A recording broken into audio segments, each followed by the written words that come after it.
When I asked about the summer vacation that I had paid $22,000 for the whole family, my parents replied, "We already went last week. Only family." I froze. I couldn't believe it. Only family? That's me. I am family.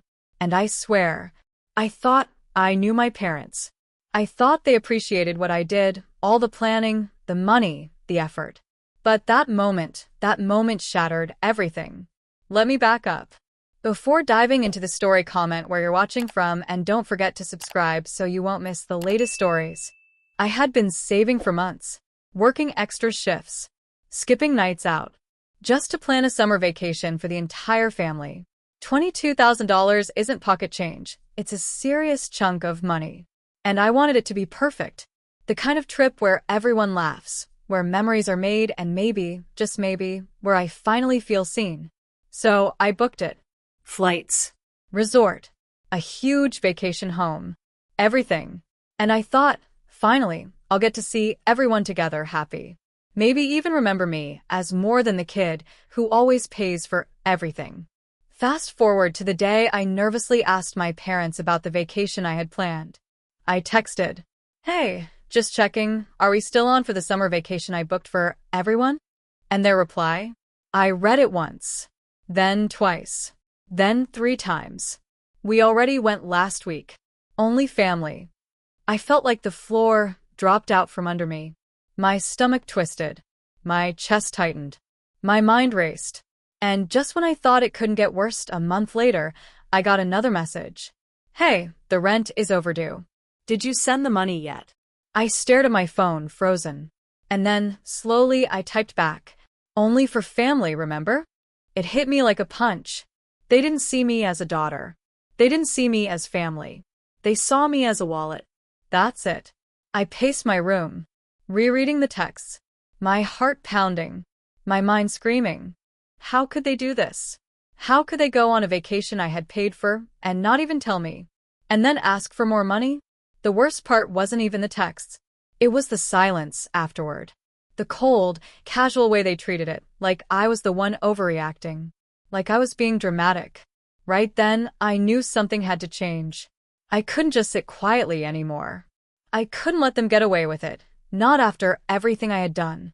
I started thinking about all the times they had used me, all the times they had taken my help for granted. And that's when it hit me. I could either let this slide, or I could take control. I could make them realize I wasn't someone to be ignored. I wasn't someone to be used. But before I tell you exactly what I did, you need to understand the buildup. The little lies, the manipulations, the "we love you" that always felt like a weapon. That's where section 2 begins. That's where the story really takes off. So, buckle up. Because what I did next, it's not just about money. It's about respect. It's about justice. And yeah, it's about revenge. After that text, I couldn't sleep for days. I kept replaying everything in my head. How had it come to this? How had my parents gone from people I trusted to people who used me like I was invisible? I started thinking back, trying to remember the signs. Little things I had ignored because I loved them. The time they borrowed money and never paid it back. The way they always expected me to plan family events, pick up their slack, or cover bills without so much as a thank you. I had always brushed it off. I thought that was just being part of a family. But now, it felt like I had been training for betrayal my whole life. I needed to process everything. I needed to make sense of it. And slowly, a plan started forming in my head. Pause. Before I could act, I had to understand them. Their behavior didn't happen overnight. My parents had this habit of keeping secrets, of doing things behind my back, while pretending everything was normal. They loved the appearance of a happy, close-knit family, but reality? It was something else entirely.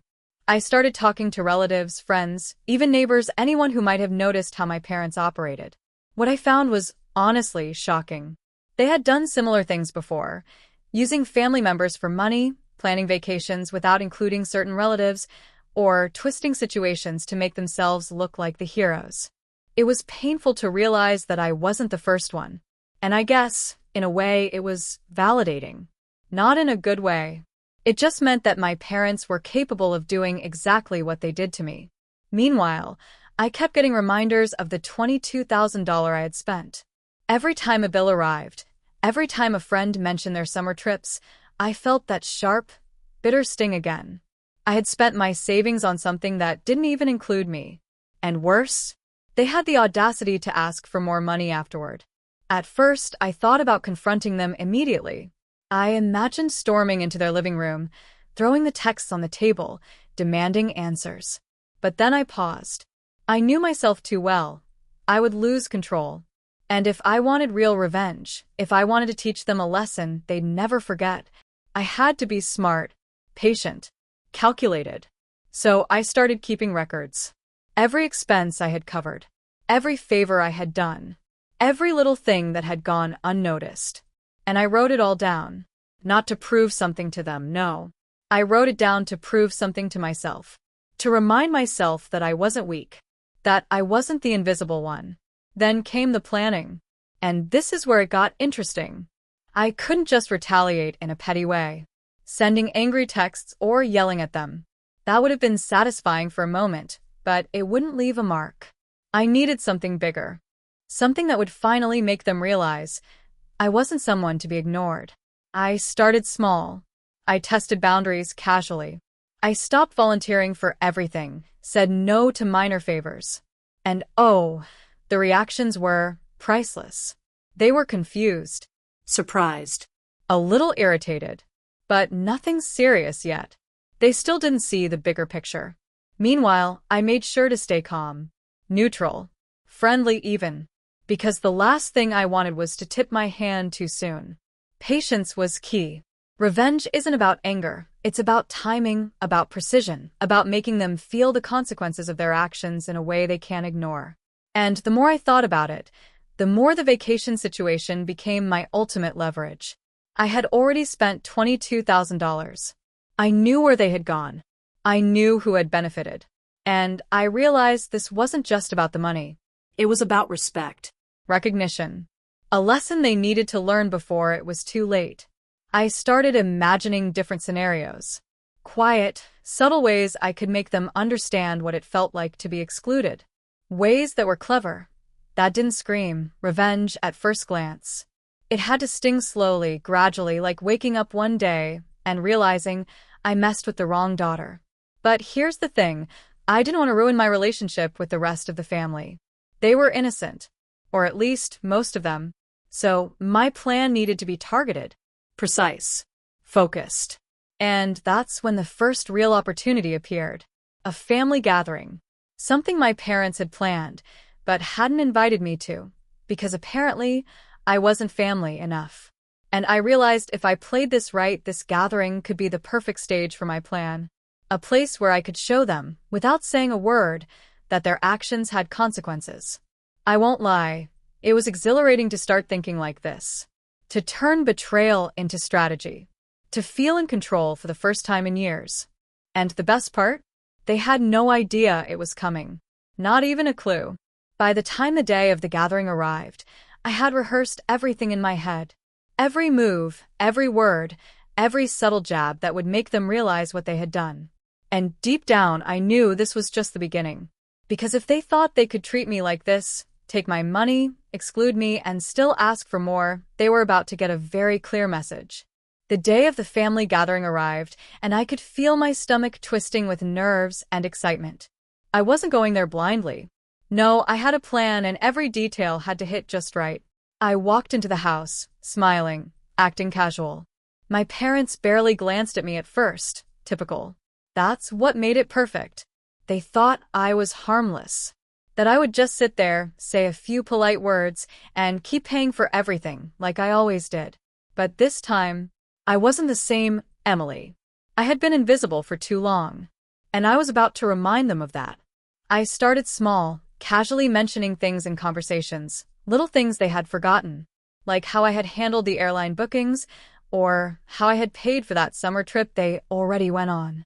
The slight pauses, the smiles, the polite laughs, they didn't catch on yet. Then came the subtle digs. I asked questions that made them squirm. Oh, Mom, Dad, Did you enjoy that week at the beach last month?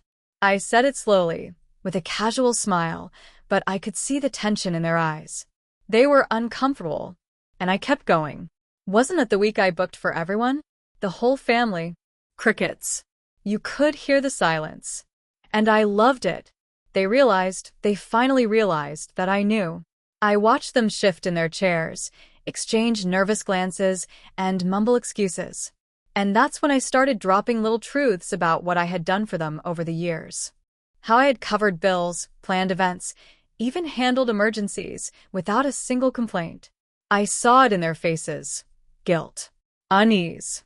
Panic. That's exactly what I wanted. But I didn't stop. Not yet. I had to push further. Then came the moment that really started the fire. I pulled out my phone, as if casually, and showed a few texts, the ones where they had told me the rent was overdue. Only for family, remember? I said, letting my voice linger, calm but sharp. Their jaws dropped. Eyes wide. My mom looked like she wanted to disappear. My dad opened his mouth, but nothing came out. I let the silence hang. Let it sink in. And then I said something I had been rehearsing in my head for weeks. You treated me like I wasn't part of this family. You used me. You spent my money without even telling me. And then you had the nerve to ask for more. The room was heavy, tense. Everyone was staring at me. And in that moment, I felt powerful. Not angry. Not hurt. Powerful. But the conflict wasn't over. I still needed them to understand the full impact. So I continued, pointing out every little thing they had taken for granted. Every vacation, every bill, every event where I had been overlooked or excluded. I wasn't yelling. I wasn't screaming. I was calm, precise, and relentless. And with each fact I shared, I could see their composure cracking. They tried to laugh it off, tried to make excuses, tried to distract the family. But I stayed focused. I let the words hang. I let them feel what it was like to be ignored, dismissed, and used. Then came the kicker, the part that really made them sweat. I told them that I had documented everything. Every dollar, every favor, every planning detail. And I wasn't just pointing it out to shame them. I had a plan to reclaim what they had taken, not just the money but the respect I deserved. I mentioned quietly that I had considered legal action. That if necessary, I would take steps to recover the money I had spent on that vacation. And even if I didn't pursue it legally, they would never forget this lesson. At first, they tried to laugh. Nervous, shaky laughs. But I could see the fear behind it. They realized I wasn't bluffing. They realized I wasn't the same passive daughter they had taken advantage of for years. The rest of the family started noticing the tension, whispering to each other, and I could feel the entire room shift. My parents had lost control. And for the first time, I had it. By the end of the night, I had done more than just confront them. I had planted the seed. The seed that they couldn't treat me like this again. The seed that I had boundaries. That I had strength. That I had power. And yes, the best part? They didn't even realize it yet, but this was only the beginning. The ultimate revenge wasn't loud.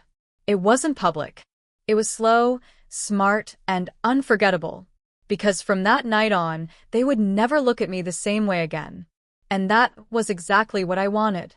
By the time I was ready to pull the trigger, everything was perfectly set. I had my receipts, flight confirmations, resort invoices, screenshots of messages, a timeline laid out like a roadmap of every dollar I'd poured into that trip. I wasn't going to wing it. I was going to show them, in front of everyone, exactly what they had done. I sent out the family invite under the guise of a casual get-together, celebrating summer memories, I said. Of course, they agreed. They always did. They thought it would be another ordinary night where I played nice and smiled while they sipped wine and forgot to thank me. On the day, I arrived early. I set up the living room with a little projector, a slideshow deck, and copies of my documents tucked in an envelope for anyone who wanted proof. I made sure there was a seat right in front for my parents. I wasn't subtle. I wanted them to feel it. People started to trickle in. Aunts, uncles, cousins, faces that had always seemed on the outside of our little family drama. I greeted them warmly. I kept the conversation light. They had no idea what was coming. When it was time, I dimmed the lights and said casually, I put together a slideshow of our summer. A few people laughed. Nostalgic. But then the first slide popped up, a booking confirmation with my name, the payment details, and a large number, $22,000. The room went quiet. I walked them through it, every invoice, every receipt. I spoke slowly, clearly. I booked the flights. I paid the resort. I reserved the house. I let each slide sit for a beat, so people could read. I watched expressions change from curiosity to confusion to, finally, shock. Then I dropped the part that mattered most, the photos. Happy faces from the beach, smiling in the sun, captions under each. Paid by Emily. Emily paid for this. Emily booked these flights. With each caption, the whispering started. People started connecting dots. The relatives leaned forward. The cousins exchanged looks. My parents' faces turned red. My mother's hands trembled. My dad tried to interrupt, but I kept going. I wasn't yelling. I was steady, controlled. I wanted them to feel the embarrassment, the truth laid bare in front of family who hadn't known the whole story. I stopped the slideshow for a moment and went to the envelope. I handed copies of the receipts to my aunts and cousins. Read this, I said. Look through it. Decide for yourselves. People started reading, whispering, and then something I didn't expect at first, support started to ripple through the room. An aunt I barely spoke to stood up. You paid? Emily, why didn't you tell me? She asked, eyes on my parents. That's not right. Another cousin said, we should have known. They lied. It was small at first, but then more voices joined. It wasn't violent. It wasn't dramatic. It was the quiet, steady pressure of truth. People who respected me started saying what I had felt for years, but never said aloud. And when the wider family turned on my parents with questions, with disappointment, I saw the walls my parents hid behind start to crumble. My dad tried to explain. His excuses sounded thin. We thought it was for everyone, he said. My mom's eyes filled with tears. But the room wasn't taking it. They had been exposed. And exposure is a kind of punishment, one that hits a person harder than any single argument could. The turning point came when an older cousin, someone the family always listened to, stood up and said plainly, you can't keep taking from family and expect no consequences. You need to make this right. The words hung in the air like a verdict. Faced with the judgment of people they cared about and a pile of receipts that couldn't be argued away, my parents' posture changed. They were suddenly negotiators, suddenly contrite. They promised to make payments. They promised apologies. They asked for forgiveness. It was humiliating to see, but it was necessary. I didn't demand a full immediate refund. I wanted something more valuable, acknowledgement and accountability. I wanted them to understand the cost, financial and emotional, of treating a child like a bank account. So we worked out a plan in the room. A repayment schedule, a public apology in the family chat, and small, meaningful actions to rebuild trust. My parents agreed, because what else could they do? The relatives were watching. After everyone left, the house felt different. It was quiet in a way that matched the shift. My parents sat across from me, stunned and smaller than I had ever seen them. They said the 3 words people say when they're out of options, we're sorry. I heard it. I didn't hug them. I didn't burst into tears. I let it land. Apologies mean something only when they're followed by change. I made sure they knew that. The repayment plan was written down. Dates, amounts, everything. Public, so everyone could see that they were following through. That night, I felt a mix of relief and an odd emptiness. The revenge had worked. The humiliation, the accountability, it had landed. But it wasn't sweet in the way movies make revenge look. It was real, blunt, and messy. I had not broken them, but I had made them face the consequences. And in doing that, I reclaimed a part of myself I'd lost for years. I also reclaimed my dignity. I didn't need to punish them into ruin. I needed them to stop using me. I needed my family to know the truth. And when the truth was out, things changed. That was the climax. The moment the scales tipped. The room had witnessed my truth, and the family's reaction became my shield. It wasn't just me against my parents anymore. It was the whole family acknowledging what had been happening and saying, quietly but firmly, that it needed to stop. I walked away from that night knowing one thing: respect can't be bought. It must be earned. And sometimes, you have to hold people accountable to make them learn that lesson. I didn't revel in their shame. I simply let the truth do the work. After that night, the family dynamic changed forever. My parents weren't villains anymore. They were human, humbled, and finally accountable. The tension didn't disappear overnight, but the truth had been spoken, and the balance had shifted. The repayment plan went exactly as I had outlined.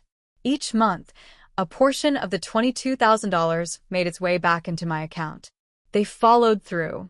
No excuses. No manipulations. And each time they sent the payment, it was like a small victory.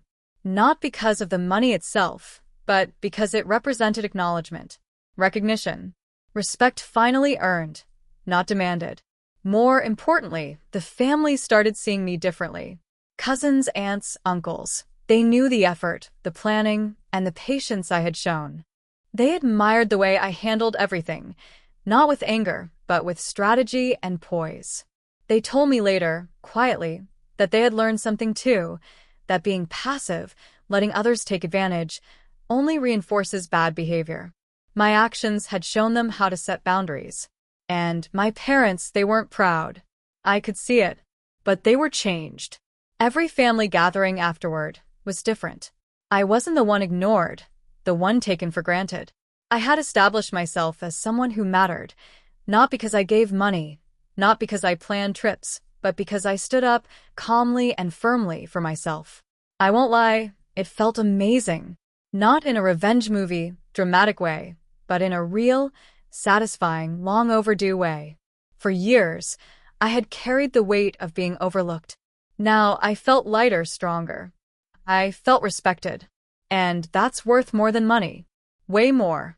The other thing I realized through all of this? Revenge doesn't have to be cruel. It doesn't have to destroy. True revenge is about justice and balance.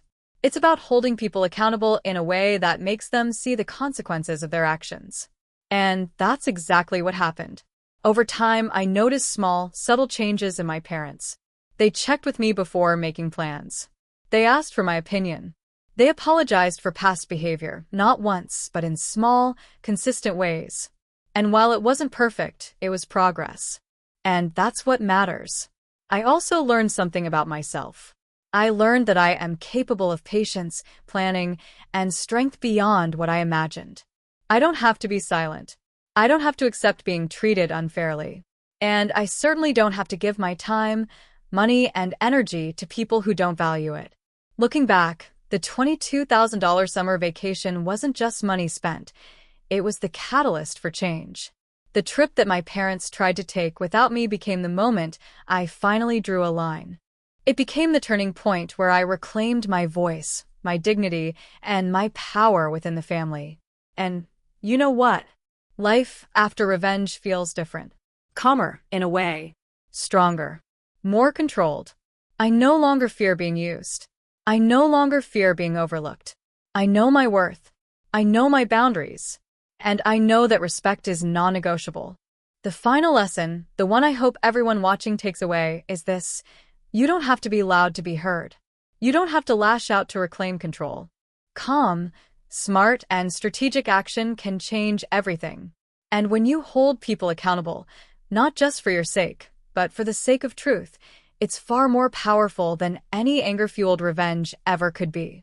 So, did I get my money back? Yes. Did my parents learn their lesson? Absolutely. Did I feel vindicated? Completely. But more than that, I regained myself. The daughter, the planner, the one who had always been overlooked, she finally had her place. And nothing, not even betrayal or ignorance, could take that away from me again. That summer, the one they went on without me, ended up being the summer I found my voice. The summer I learned that revenge isn't about punishment. It's about balance, respect, and proving to yourself that you will never be invisible again. And honestly, that's better than any trip I could have taken. Thanks for listening to my story. If you enjoyed it, make sure to hit that like button. It really helps me know you want more stories like this.